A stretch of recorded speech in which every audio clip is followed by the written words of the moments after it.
respected Mr. Balaji Vaidyanathan, Sudhakar Vaidyanathan, Balaji Group of companies, deans of 3 campuses, Mr. Ramesh, our alumni and present students, எல்லோருக்கும் வணக்கம்.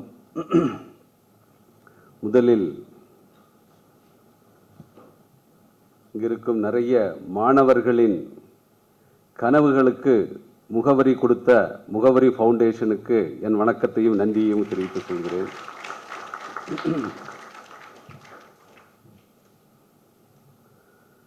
நம்ம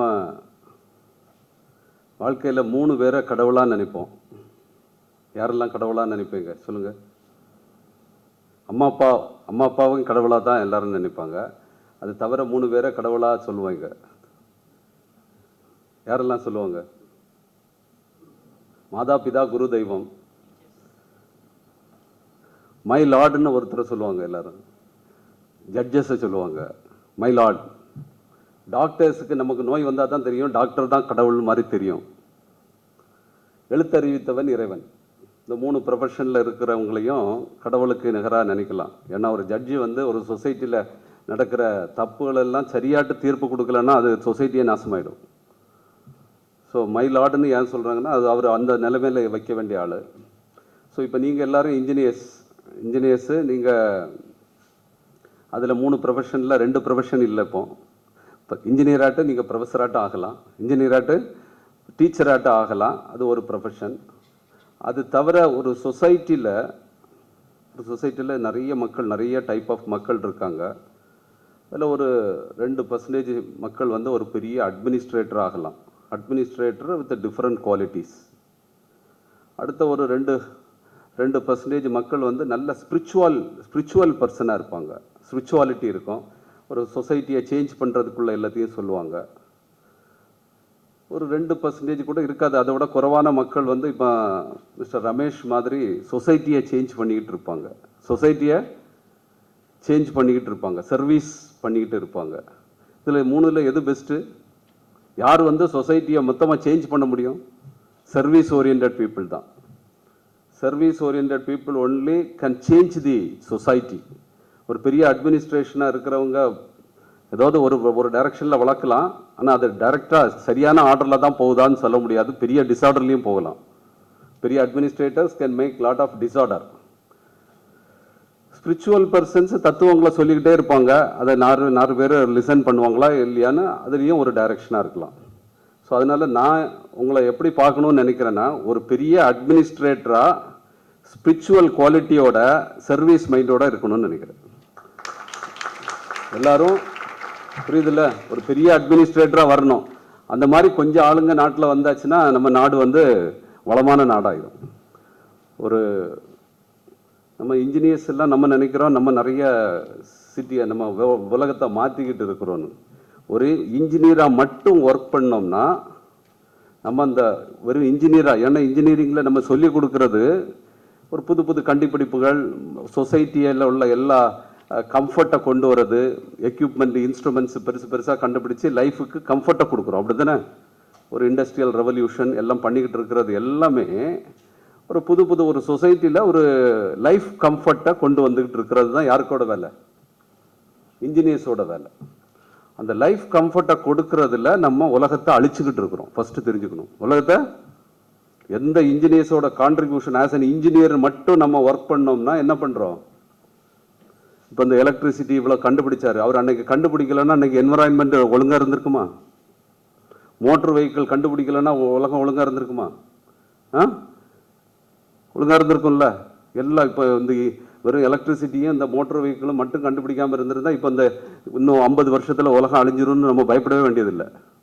அப்போ இன்ஜினியர்ஸனோட contribution எல்லாமே என்னது? ஒரு டிசாஸ்டருக்கு தான். இப்போ ஃபோன் கண்டுபிடிக்கிறாங்க. ஃபோன், மொபைல், கம்யூனிகேஷன் எல்லாம் ஃபாஸ்ட்டாக இருந்தது. நாங்கள்லாம் வெளியில் நல்ல அழகாட்டு தெருவில் தான் விளையாடி வளர்ந்துட்டு இருந்தோம்.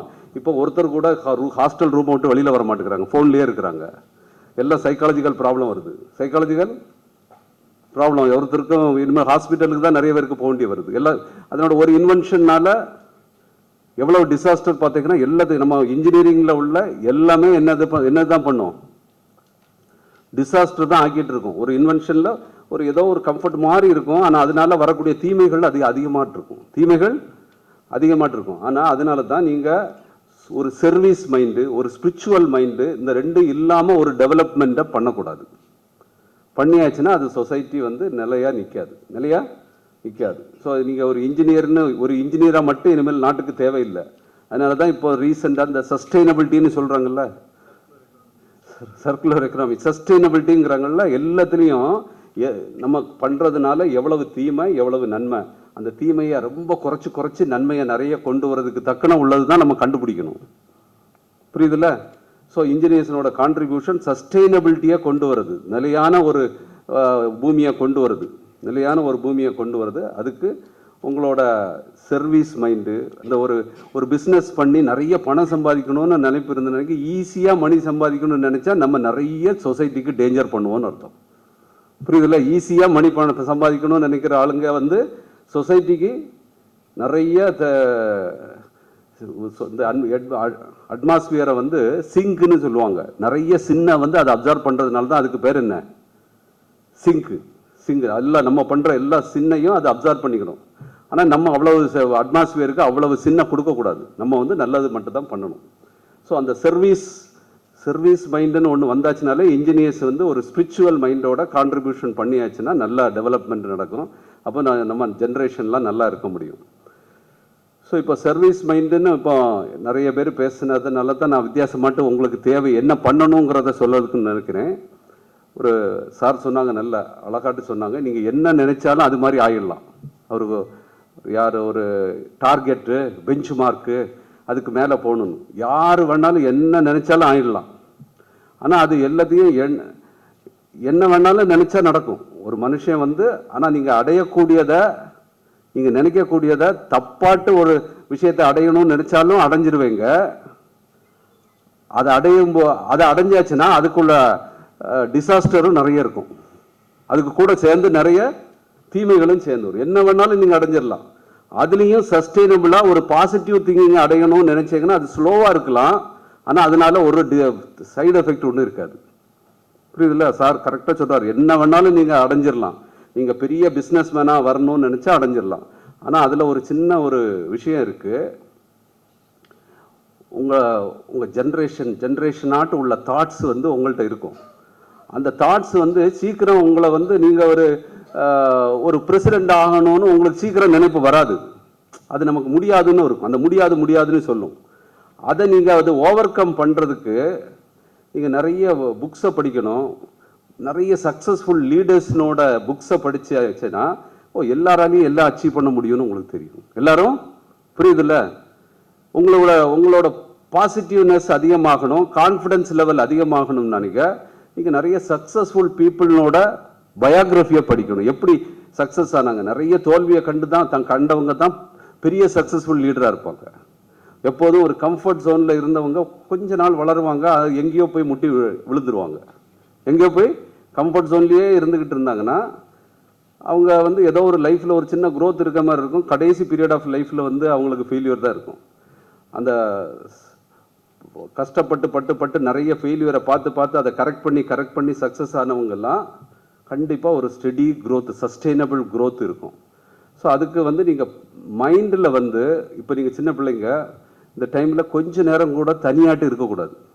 தனியாட்டு இருந்து எதாவது யோசிச்சானே என்ன ஆகும், மோஸ்ட்லி அதை வந்து அந்த ஸ்பிரிச்சுவாலிட்டி இல்லாமல் இருக்கிறவங்க தனியாக இருந்தால் நெகட்டிவ் தாட்ஸ் தான் வரும்.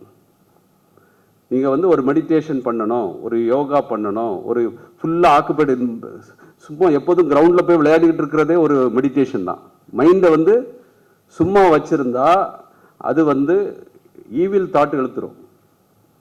நீங்கள் வந்து எதையாவது ஆக்குபைடாக இருக்கணும். நான் எப்போதுமே எதாவது ஒர்க் பண்ணிகிட்டே இருப்பேன் அப்படின்னா என்ன, எனக்கு வந்து நெகட்டிவ் தாட் வர முடியாது. எப்போதும் எதையாவது எடுத்து யாராவது, எனக்கு சும்மா யாரையும் ஒர்க் பண்ண முடியாதுன்னா யாராவது ஒரு ஸ்டூடெண்ட்டை வாப்பா இன்னைக்கு 8:30 இவனுக்கு 9:30 இவனுக்குன்னு டைம் கொடுத்துருவாங்க. அப்புறம் ஆட்டோமேட்டிக்காக என் மைண்டு வேற போக முடியாதுல்ல. மைண்டு தான், எண்ணங்கள் தான் என்ன வாழ்க்கை, எண்ணங்கள் தான் உங்களோட எண்ணங்கள் தான் வாழ்க்கை. எண்ணம் வந்து பாசிட்டிவாட்டு இருந்து இருக்க எண்ணங்களை நீங்கள் வளர்க்க உங்கள் வாழ்க்கை வளமாக வந்துடும். எண்ணங்கள் தான் வாழ்க்கை. அது மட்டும் நல்லா நிறைய பேர் கேள்விப்பட்டிருப்பீங்க. எண்ணங்கள் தான் வாழ்க்கை. உங்கள் எண்ணங்களில் நீங்கள் என்ன வேணாலும், நீங்கள் இப்போ ஏதோ ஒரு ஆர்கனைசேஷனில், இப்போ எனக்கு ஒரு தெரிஞ்ச ஒரு பையன் எதுக்கு ஒரு பெரிய இப்போ கூகுள் சிஇஓ ஆகணும்னு அவன் ஒரு 10th ஸ்டாண்டர்ட்ல இருந்தே அவன் அவங்க பேரண்ட்ஸ்கிட்ட சொல்லிக்கிட்டே இருப்பான் கூகுள் சிஇஓட்ட ஆகணும்னு. அவன் வந்து நம்ம மெட்ராஸில் உள்ள ஒரு பையன், அவன் மேரேஜுக்கு ஒரு 10 வருஷத்துக்கு பிறகு அவன் மேரேஜுக்கு போகிறேன், அவன் கூகுளில் ஜாயின் பண்ணிட்டான். அவன் 10 வருஷத்துக்கு முன்னாடியே அவனோட தாட்ஸ் வந்து கூகுள் சிஇஓட்ட ஆகணும். அப்போ அவனோட எண்ணங்கள் வந்து அது அந்த டைரக்ஷன்ல இருக்கும்போது அது கண்டிப்பா அந்த ஹோல் யூனிவர்ஸ் வந்து நம்மளோட தாட்ஸோட கனெக்டட். யூனிவர்ஸ் வந்து எல்லாரோட தாட்ஸோட கனெக்டட். நீங்க என்ன நினைக்கிறீங்களோ அந்த எண்ணத்தை வந்து ஸ்ட்ராங் பண்ணிட்டே இருக்கும் இந்த யூனிவர்ஸ். அந்த எண்ணம் வந்து தப்பான எண்ணமா இருந்தா என்ன ஆகும்? அதுவும் ஸ்ட்ராங் ஆகி அதுவும் நடந்துரும். ஆனா அதுக்கு வந்து நெகட்டிவ் தாட்ஸுக்கு என்ன உண்டு? சைடு எஃபெக்ட் உண்டு. அதையும் அது வந்து ஆட்டோமேட்டிக்காட்டு அது வந்து சேரும். அதுக்கு பிறகு அந்த சைடு எஃபெக்டை உங்களால் தாங்கிக்க முடியாது. அதனால பாசிட்டிவ் தாட்ஸு, நல்லவைகளை நினச்சிக்கிட்டே இருந்தீங்கன்னா நீங்கள் எல்லாரும், நானும் ஒரு 4 வருஷத்துக்கு முன்னாடி என்னோட சினாரியை வந்து நான் வைஸ் சான்சலர் ஆகணும்னு நினச்சேன். நான் அது வரைக்கும் நினைக்கல. சரி, இனிமேல் வந்து நமக்கு ரிசர்ச் இதுக்கு மேலே ரிசர்ச் பண்ணுறதுக்கு இந்த சொசைட்டி விடாது. அப்போ நம்ம 100 பேரை ரிசர்ச்சராக மாற்றணும்னா நம்ம வைஸ் சான்சலர் ஆகணும்னு நினச்சேன். அன்னையிலேருந்து நான் நினச்சேன். ஒரு 5 வருஷத்துக்கு முன்னாடி நினச்சேன், நான் நல்ல ரிசர்ச்சரு, நிறைய ரிசர்ச் பண்ணுவேன். ஆனால் நிறைய ஹடில்ஸ் வந்தது. நம்ம ஒரு சொசைட்டியில் ஒரு சிஸ்டத்தை கொண்டு வரணும்னாக்க நிறைய பேர் ஹெல்ப் பண்ணணும். அந்த ஹெல்ப் கிடைக்காத பட்சத்தில் நம்ம டயர்ட் ஆகிடுவோம். அப்போ நம்மளே அந்த சிஸ்டத்தை உருவாக்கணும்னு நினச்சேன். அப்போ அதுக்கு என்ன பண்ணணும்? நம்ம வைஸ் சான்சலர் ஆகணும்னு நினச்சேன். அன்னையிலேருந்து என்னோட தாட்ஸில் வந்து சீடு போட்டேன். அப்படியே எல்லா யூனிவர்ஸ் எனக்கு ஹெல்ப் பண்ணிச்சு, நான் வைஸ் சான்சலர் ஆகிட்டேன். புரியுதுல்ல? ஸோ நீங்கள் என்ன நினைச்சாலும் ஆயிடலாம். யார் என்ன நினைச்சாலும் என்ன வேணாலும் அடைஞ்சிடலாம். நான் அது வரைக்கும் என் பாட்டுக்கு நான் ரிசர்ச்சராக ஒரு நல்ல டீச்சராட்டு ரிசர்ச் பண்ணிக்கிட்டு இருந்தேன். அந்த ரிசர்ச்சை நான் வேர்ல்டு லெவலில் பெருசாக பண்ணணும்னு நினச்சாச்சு. இங்கே கண்டியூசிவ் அட்மாஸ்பியர் இல்லை. அப்போ அது எனக்கு அதை விட மாட்டேங்கிறாங்க. அப்போ இனிமேல் உள்ள அடுத்த ஜென்ரேஷனையாவது அதே மாதிரி மாற்றணும், அதுக்கு தக்கன சிச்சுவேஷன் அங்கே உருவாக்கணும்னு நினச்சேன். அப்போ அதுக்கு நம்ம வைஸ் சான்சலராக இருந்தால் தான் முடியும். நம்ம தான் அந்த மாதிரி சிஸ்டத்தை உருவாக்கணும்னு நினச்சிட்டு நான் என்னோட தாட்டில் வந்து நான் வைஸ் சான்சலர் ஆகணும்னு நினச்சேன். அது வந்துருச்சு. ஸோ இதே மாதிரி நீங்கள் என்ன வேணாலும் நினைங்க. இப்போ உங்களோட அவர் கரெக்டாக சொன்னார், பெஞ்ச் மார்க்னு சொல்கிறாருல, அந்த பெஞ்ச் மார்க் வந்து உங்களுக்கு ஒரு நல்ல இலக்கை அடைகிறதுக்கு இருக்கணும். அந்த இலக்கு வந்து உங்களுக்கு உள்ள ஹெரிடிட்ரி, உங்களோட ஜீன்ஸில் வந்து ஒரு லெவலுக்கு மேலே போக விடாது. அதெல்லாம் நமக்கு முடியாதுன்னு தோணும். அப்படிலாம் கிடையாது. உலகத்துக்கு எல்லையே கிடையாது. எது வேணாலும் நீங்கள் ஆயிடலாம். நீங்கள் பிரைம் மினிஸ்டரானா ஆயிடலாம், நினைச்சீங்கன்னா ஆயிடுவீங்க. அது அந்த தாட்ஸ் உலகம் ஃபுல்லாக வந்து ஹெல்ப் பண்ணும்.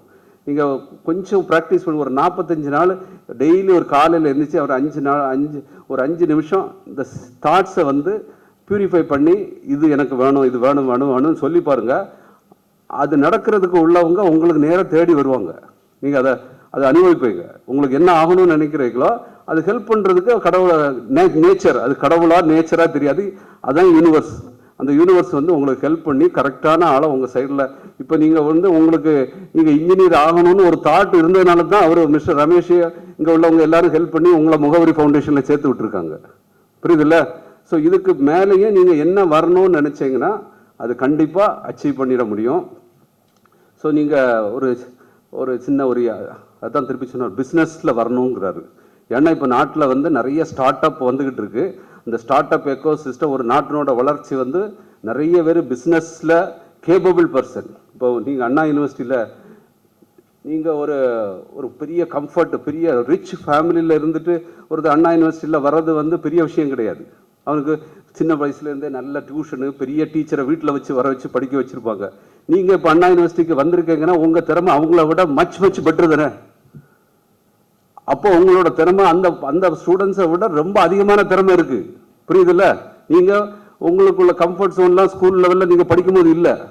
நான் ஏன் சொல்கிறேன்னா, அண்ணா யூனிவர்சிட்டியில் நான் அப்சர்வ் பண்ணிட்டு சொல்கிறேன். அண்ணா யூனிவர்சிட்டி ஸ்டூடெண்ட்ஸ் நிறைய பேர் ஐஐடி ஸ்டூடெண்ட்ஸை விட ஹைலி கேப்பபிள் ஸ்டூடெண்ட்ஸ்.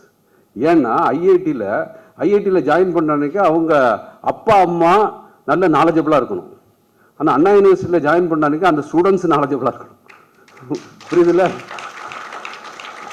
ஐஐடியில் சின்ன வயசுலேருந்தே வளர்த்து நீ இந்த டியூஷனுக்கு போ, இந்த ஜேஇக்கு கோச்சிங் போ, அப்படி அப்படின்னு வளர்த்து விட்டுருப்பாங்க. இங்கே ஸ்கூலில் கொண்டு ஏதோ ஸ்கூலில் சேர்த்து விட்டுருப்பாங்க. அந்த ஸ்கூலில் 190 மார்க்குக்கு மேலே இருந்தவங்களாம் அங்கே வந்துடுவாங்க.